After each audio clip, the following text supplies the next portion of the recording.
विधानसभा में मतदान हो रहा है। मतदान की प्रक्रिया सुबह 9 बजे से ही शुरू हो गई है, जो शाम 4 बजे तक चलनी है।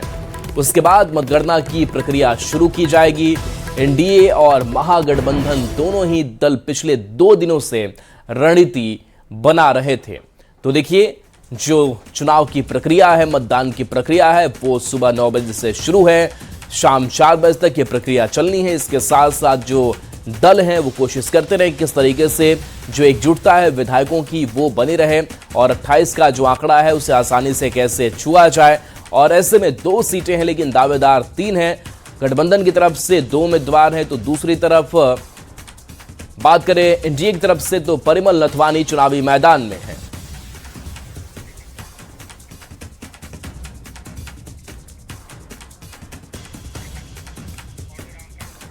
तो देखिए, राज्यसभा चुनाव के लिए वोटिंग शुरू हो चुकी है और इसके साथ साथ सियासत भी खूब हो रही है। 2 सीट के लिए 3 दावेदार पर सत्ताधारी जेएमएम का दावा है कि उसके पास दोनों सीटें जीतने के लिए पर्याप्त आंकड़ा है।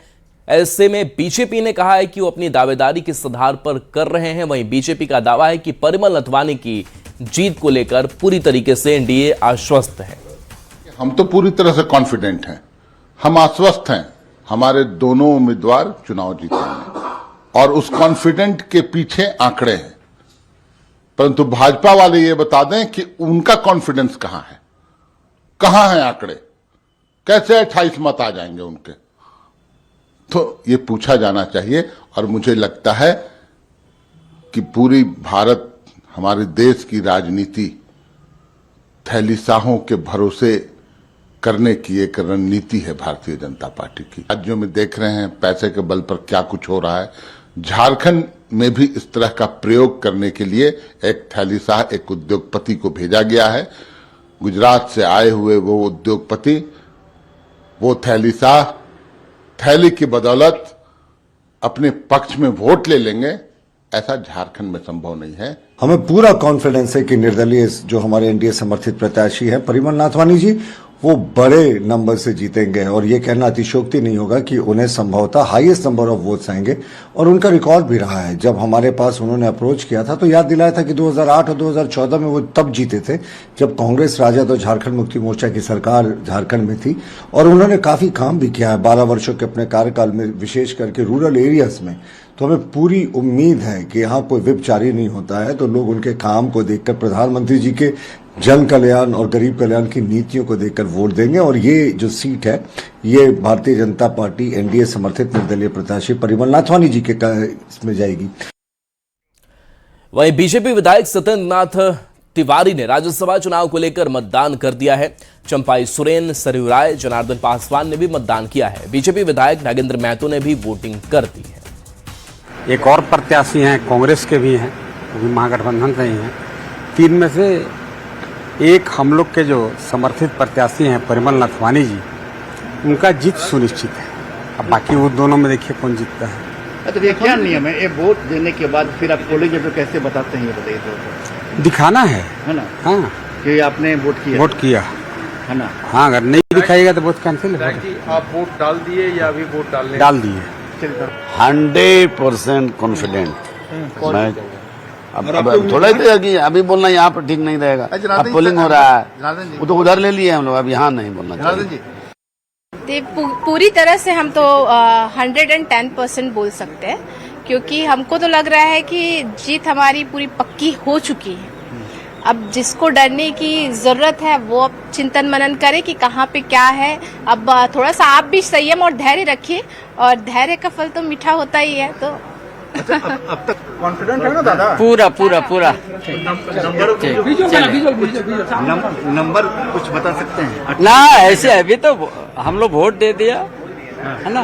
इंडिया के सभी विधायकों ने वोट दे दिया, सब। देखिए, मुख्यमंत्री हेमंत सोरेन ने भी मतदान कर दिया है। महागठबंधन के सभी 56 विधायक एक साथ मतदान करने पहुंचे। जेएमएम, कांग्रेस, आरजेडी और माले विधायक भी वोट के लिए पहुंचे। और संजय सिन्हा हमारे साथ न्यूज 18 संवाददाता लाइव जुड़े हुए हैं। संजय, मतदान की प्रक्रिया चल रही है, एकजुटता दिखाने की पूरी कोशिश कवायद होती रही, किस तरीके से मतदान चल रहा है? सभी अपनी जगह पर वोट कर रहे हैं?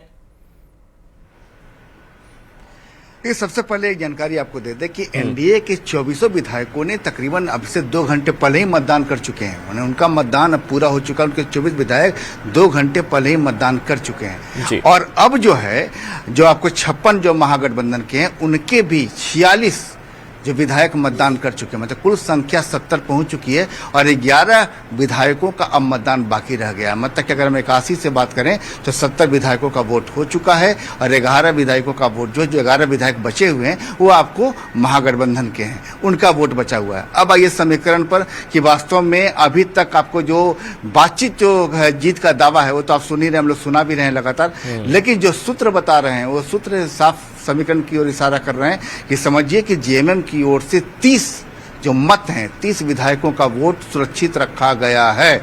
मतलब कि कहीं से भी बैद्यनाथ राम की जीत को अधर में या बॉर्डर पर छोड़ने की कोशिश नहीं की गई। एक रणनीति के तहत, देखिए 2 जगह है, एक रणनीति के तहत प्रणब झा कांग्रेस के जो भी प्रत्याशी हैं उनको बिठाया गया बिल्कुल अलग, और दूसरे कमरे में आपको जो बैद्यनाथ राम है जेएमएम के प्रत्याशी उनको बिठाया गया था शुरू में, जब ये मतदान की प्रक्रिया जो महागठबंधन ने जब मतदान करना शुरू किया था उस समय। और जैसे जैसे मतलब कि कौन पहले, अगर कांग्रेस के विधायकों ने चूंकि पहले वोट किया तो उनकी ओर से पहले मतदान करने के लिए गए, तो बिल्कुल ये स्पष्ट पहले सुनिश्चित करने की कोशिश की गई कि जेएमएम की ओर से 30 वोटों का सुरक्षित किया जाए। अब रह गए 26 वोट, 26 वोट जिस पर कांग्रेस का दावा कि ये इंटैक्ट हैं और जो कांग्रेस प्रत्याशी के समर्थन में गिरेंगे, जो उनका दावा है। तो उस हिसाब से भी अगर आप कैलकुलेशन करते हैं कि सभी 26 वोट उनको पड़ भी गए तो ये पूरा मामला चला जाएगा सेकेंड प्रेफरेंस में, क्योंकि एनडीए की ओर से भी जो दावा किया जा रहा है कि यहाँ से भी आपको 24 तो इंटैक्ट है ही, और कह सकते हैं कि एक जेएलकेएम के जो विधायक हैं, और फिर आपको जो दावा है कि दूसरे दलों से भी हमारी बातचीत हो चुकी है। तो कुल मिलाकर ये पूरा जो मामला जो कह सकते हैं कि एक राउंड यानी 28 से 29 के बीच में घूम रहा है दोनों ओर से, सेकेंड प्रेफरेंस के वोट को मिला दीजिए तो। अब सवाल है किसके दावे में सच्चाई है। अगर आप एनडीए की बात करें तो साफ कहा जा रहा है कि 200% ये बता रहे हैं कि शाम के भोज की तैयारी हो रही है, शाम की मिठाई की तैयारी हो रही है, प्रेस कॉन्फ्रेंस कहाँ होगा, कैसे बातचीत करेंगे, उस पर बातचीत हो रही है। यानी 2 या 3 स्टेप आगे जाके वो बात कर रहे हैं। और यहाँ पर जो कांग्रेस के विधायक हैं वो लोग भी बाहर निकले। सबसे पहला कांग्रेस की ओर से मतदान किया था, वो मतदान किया था रविशंकर राव ने।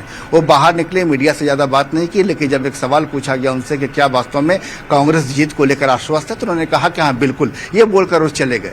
लेकिन इसके विपरीत जो एनडीए के जितने भी विधायक वोट करके निकले वो बिल्कुल उत्साह में मीडिया से बात करते नजर आए। उन्होंने कहा कि उन्होंने जिस प्रत्याशी को समर्थन दिया है वो प्रत्याशी निर्दलीय नहीं है, सर्वदलीय है, उनको सभी दलों से आपको समर्थन मिलेगा। बीजेपी शुरू से ही कभी भी एनडीए के 24 विधायकों की बात नहीं कर रही है। बीजेपी दावा कर रही है कि विधानसभा के अंदर 81 विधायक है, राज्यसभा में कुल आपको 81 विधायक वोट करेंगे, तो आप पार्टी के बंधन में इसको मत बांधिए।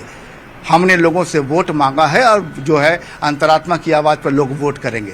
तो कुल मिलाकर समझिए कि राज्यसभा का चुनाव नहीं इतना आसान, बस इतना समझ लीजिए कि हमने वोट दिया है और कमरे से मुस्कुरा कर निकल रहे हैं, शाम परिणाम बताएगा।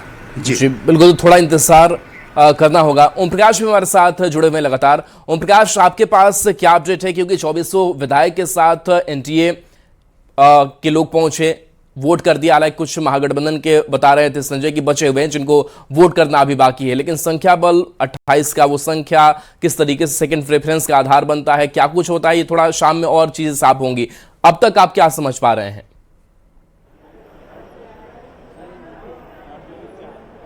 जी बिल्कुल, अगर बात करें तो एनडीए के तमाम जो 24 विधायक हैं उनके द्वारा मताधिकार का प्रयोग किया गया है, तो वहीं जेएलकेएम जिसके कि एक ही उम्मीदवार हैं उनके द्वारा भी अपने मताधिकार का इस्तेमाल किया गया है। हालांकि दोनों तरफ से जो भी लोग हैं यहाँ पर, उनकी तरफ से, दोनों दलों की तरफ से साफ तौर से यही कहा जा रहा है कि हम जीतेंगे। दावे सभी के एक साथ में अगर कहा जाए तो महागठबंधन की तरफ से भी किए जा रहे हैं, तो वहीं दूसरी तरफ एनडीए गठबंधन की तरफ से भी ये दावा किया जा रहा है कि उनकी जीत तय है। फिलहाल यहाँ पर फर्स्ट प्रेफरेंस और जो सेकंड प्रेफरेंस है उसको लेकर भी जिच बनी हुई है। खासतौर से जिस तरह से मॉक पोल में हमने देखा था कि जो फर्स्ट प्रेफरेंस होगा और जो सेकंड प्रेफरेंस होगा उस वजह से भी जीत के आंकड़े तय किए जा सकते हैं। अब पूरे मामले में कहा जाए तो कुछ विधायक जरूर बचे हुए हैं जिनकी वोटिंग होनी अभी बाकी है, जिसके बाद मतदान प्रक्रिया खत्म होने के बाद जो काउंटिंग है वो प्रक्रिया शुरू होगी। 4 बजे से जो काउंटिंग की प्रक्रिया है वो शुरू होगी। देखना होगा कि इसमें जीत किसकी होती है, लेकिन हर तरफ उत्साह है और एनडीए की तरफ से भी कहा जा रहा है कि हम एकजुट हैं और उन्हें भरोसा है कि आंकड़े जो हैं वो कहीं ना कहीं उनके पक्ष में आएंगे और उनके जो प्रत्याशी हैं उनकी जीत होगी। तो दूसरी तरफ अगर बात की जाए तो इंडिया गठबंधन की तरफ से भी आंकड़ों को लेकर यही खेल खेला जा रहा है। साफ तौर से चलिए बिल्कुल आपके पास आए कुछ अपडेट शायद संजय के पास है। संजय, आप कुछ जानकारी और जोड़ रहे हैं? देखिए, सबसे पहले आंकड़ों के खेल में ऐसे समझिए कि अगर हम फर्स्ट प्रेफरेंस की बात करते हैं तो मान लीजिए कि जेएमएम को 30 वोट मिलते हैं तो 30 वोट उनके खाते में चले गए। अब रेस्ट 4 वोट के लिए आइए जो उनके पास 34 कुल विधायक हैं, तो 34 में 4 जो अगर है कि किसी को वोट करते हैं सेकेंड प्रेफरेंस किसे देते हैं, तो वैसी स्थिति में समीकरण वहां गड़बड़ाएगा। अब रखिए कि कांग्रेस की ओर से लगातार दावा किया जा रहा है कि आरजेडी के वोट भी इंटैक्ट हैं, चूंकि गठबंधन के तहत सहयोगी यहाँ पर सत्ता में सरकार है तो उनका दावा किया जा रहा है, जीएलकेएम का भी दावा किया जा रहा है। लेकिन किसी ने अपने पत्ते, राज्यसभा चुनाव बिल्कुल एक कैसे रणनीतिक चुनाव होता है, इस चुनाव में कोई व्हिप जारी नहीं होता है कि विधानसभा के अंदर चुनाव हो रहा है तो व्हिप जारी हो गया कि आप पार्टी के खिलाफ नहीं जा सकते हैं। लेकिन सबसे बड़ा सवाल है कि ये चुनाव जो होता है विधानसभा, भले हम विधानसभा का ये भवन देख रहे हैं समझिए, लेकिन विधानसभा के इस भवन के अंदर में जो कक्ष है वो अंदर मेन कक्ष जो होता है वो उसको माना जाता है कि व्हिप वहां है, लेकिन राज्यसभा चुनाव में व्हिप जारी ही नहीं होता है क्योंकि कक्ष से बाहर होता है। चलिए बिल्कुल, तो संजय आप नजर बना करके रखे रहिए इस पूरी मतदान प्रक्रिया पर। शाम भी काफी कह सकते हैं कि खास होने वाला है। बहुत बहुत शुक्रिया ओम प्रकाश साहब का भी। तो देखिए बढ़ेंगे आगे। मतदान करने के बाद मुख्यमंत्री हेमंत सोरेन बूथ से बाहर थोड़ी दूरी पर चाय पीने काउंटर पर पहुंच गए, जहां पहले से बीजेपी के नवीन जायसवाल और राज सिन्हा मौजूद थे। इस दौरान नेताओं के बीच गुफ्तगू भी होती नजर आई। वहीं सूत्रों की माने तो हेमंत सोरेन ने बीजेपी विधायकों से मतदान को लेकर चर्चा की। उन्होंने पूछा कि कैसी रही वोटिंग, कितने वोट पड़े। तो देखिए ये तस्वीर हम आपको दिखा रहे हैं जहां पर कुछ ही दूरी पर एक चाय का स्टॉल है और इस चाय के स्टॉल पर जो है वो मुख्यमंत्री हेमंत सोरेन पहुंच जाते हैं और पहले से वहां पर 2 विधायकों की मौजूदगी है और उनसे बातचीत भी करते हैं कि किस तरीके से मतदान हुआ, कहां कैसे वोटिंग पड़ रही है।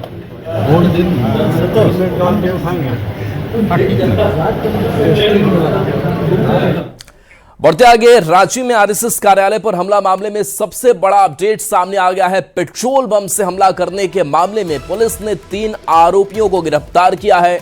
वहीं इस जांच में यह बात भी सामने आई है कि आरोपियों का आतंकी संगठनों के साथ लिंक था और इस हमले की तैयारी में वो पिछले कई दिनों से जुटे थे।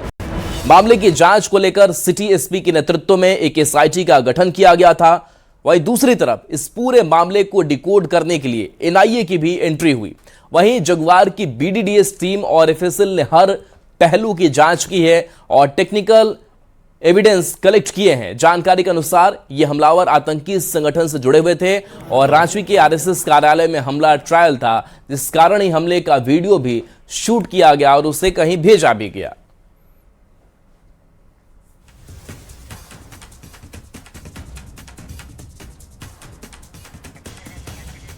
ओम प्रकाश हमारे साथ फोन लाइन पर है। ओम प्रकाश, एक बड़ी ये घटना सामने आई और इसमें अब खबर भी सामने आ रही कि किस तरीके से पहले एक ट्रायल था और इस ट्रायल का ही वीडियो बनाया गया कि इसके बाद कैसे इस बड़ी घटना को अंजाम देना है। अब तक क्या खुलासे हो पाए हैं? जी बिल्कुल, इस पूरे मामले को लेकर पुलिस और जो एजेंसियां हैं, खासतौर से एनआईए भी इस पूरे मामले की उद्भेदन में जुटी हुई है। फिलहाल आरोपियों से पूछताछ की जा रही है और उनसे तमाम जो सबूत हैं वो भी इकट्ठा किए जा रहे हैं। जो जानकारी है उसके अनुसार अब तक जो पूछताछ में चीजें सामने आई हैं उसके अनुसार इनके तार जो हैं वो पाकिस्तान से भी जुड़ते हुए बताए जा रहे हैं। इसी दरमियान हम आपको बता दें कि कुछ दिनों पहले ही धनबाद में भी एक हिजब उत तहरीर के सिंडिकेट को डिकोड किया गया था और उस सिंडिकेट के माध्यम से भी ये बातें सामने आई थी कि उस संगठन के द्वारा भी बीजेपी या फिर आरएसएस के किसी बड़े नेता को अपने टारगेट पर लेना था, उन्हें अपना शिकार बनाना था। हालांकि उस वक्त ये कामयाब नहीं हो पाए थे, लेकिन उसके बाद फिर से एक नए मॉड्यूल को एक्टिवेट किया गया, जिसके बाद ये घटना को कारित किया गया है। जो जानकारी है उसके अनुसार इन आतंकियों के जो तार हैं वो विदेशों में जुड़े आतंकियों के साथ जुड़े हुए हैं और उन आतंकियों को ही ये तमाम वीडियो जो है जो बनाए गए थे पेट्रोल बम फेंकते वक्त, उस वीडियो को भेजा गया है। हालांकि पुलिस की तरफ से अभी ये खुलासे नहीं किए गए हैं कि किस संदिग्ध को ये जो वीडियो है वो भेजा गया है और इनका किस संगठन से ताल्लुक है। फिलहाल तमाम चीजों को लेकर जो नेशनल एजेंसी है वो भी पूछताछ कर रही है और पुलिस की टीम भी पूछताछ कर रही है। उम्मीद है कि जल्द ही इस पूरे मामले का खुलासा जो है वो रांची पुलिस के द्वारा किया जाएगा। लेकिन जिस तरह से इस चलिए, बिल्कुल बड़ा खुलासा ओम प्रकाश, बहुत बहुत शुक्रिया इस अपडेट के लिए आपका। और देखिए सीपी सिंह ने बीजेपी से क्या कहा है वो आपको सुनाते हैं बयान। आरएसएस मुख्यालय जो झारखंड प्रदेश का मुख्यालय है, वहाँ पर पेट्रोल पंप से 12:36 रात्रि को हमला हुआ, तो निश्चित रूप से ये सब जिहादियों का काम है। और कहीं न कहीं ये सब चाहे आईएसआई हो, चाहे लश्कर-ए-तैयबा हो, चाहे जैश मोहम्मद हो या जितने भी ऐसे इस्लामी संगठन हैं, कहीं न कहीं उनसे तो लिंकअप है ही। और इसमें एनआईए की एंट्री हो गई होगी या हो जाएगी और एनआईए इसकी पूरी जांच करेगा। आरएसएस कार्यालय पर हुए हमले के तार खोल दिए गए हैं और इस पूरे मामले में 3 आरोपियों को गिरफ्तार किया गया है। इस पूरे मामले में जो जानकारी अब तक सामने आई है, इन लोगों का आतंकी संगठनों के साथ तार जुड़ा हुआ था और पुलिस फिलहाल इन तमाम बिंदुओं पर पूछताछ कर रही है। जो जानकारी है, इनके जो नेक्सस के जो सिंडिकेट के तमाम जो तार हैं, जो सूत्र हैं, वो कहीं ना कहीं पाकिस्तान से जुड़े हुए बताए जा रहे हैं। इस पूरे मामले में फिलहाल पूछताछ जो है वो की जा रही है। वहीं एनआईए ने भी इस मामले में एंट्री की है। तो अब जो इसके सिंडिकेट के भी पार्ट रहे हैं, चाहे वो कहीं भी हो, उनकी भी गिरफ्तारी के प्रयास तेज कर दिए गए हैं। जाहिर तौर पर जो एक बात सामने आई है, आरोपियों ने घटना के वक्त वीडियो भी बनाया था और एक शख्स को उसे सेंड भी किया गया था। फिलहाल पुलिस उस शख्स की तलाश में जुटी है कि आखिर कौन वो शख्स है जिसे ये वीडियो सेंड किया गया है। तो वहीं दूसरी तरफ बात करें तो तमाम मामलों को लेकर सुरक्षा एजेंसियां अलर्ट मोड में हैं। अब देखना होगा कि इसमें कौन कौन से लोग और पुलिस के हत्थे चढ़ते हैं। कैमरामैन संजीव तिवारी के साथ ओम प्रकाश, न्यूज़ 18 रांची। देखिए, हमारी सरकार हमेशा से जनता के साथ है, चाहे वो किसी भी पार्टी के लोग हों। अगर उन पर कोई भी हमला करता है या इस तरह की गतिविधि को अंजाम देता है तो सरकार त्वरित कार्रवाई करती है। और ये भी आपने देखा कि कितना जल्दी उन्होंने ये कार्रवाई की है। तो रांची पुलिस बधाई की पात्र है और हमारी सरकार भी बधाई की पात्र है कि इस तरह से इतनी जल्दी उनको पकड़ लेना और सब कुछ पता लगा लेना बड़ी उपलब्धि है। और मुझे लगता है कि पूरे देश में ऐसा होना चाहिए, चाहे किसी भी की सरकार हो। सुरक्षा सबसे बड़ी चीज है, जो कि किसी भी पार्टी के कार्यालय या फिर किसी भी विपक्षी लोगों की सुरक्षा की जिम्मेदारी सरकार की होती है।